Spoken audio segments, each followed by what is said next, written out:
नमस्कार, जय भीम.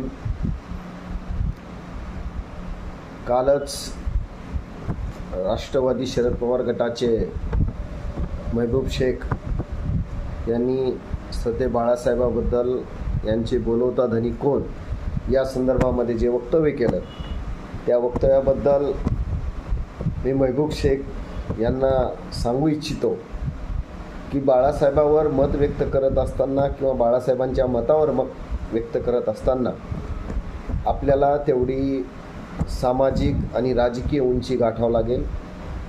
ज्या माणसाची सामाजिक आणि राजकीय उंची तेवढी नाही त्या माणसानं असं बोलणं म्हणजे हास्यास्पद आहे. मला सांगावंसं वाटतं की बाळासाहेबाचा बोलवता धनी हे फक्त फुले शाहू आंबेडकरच असू शकतात, त्यांच्याशिवाय दुसरं कुणी नाही.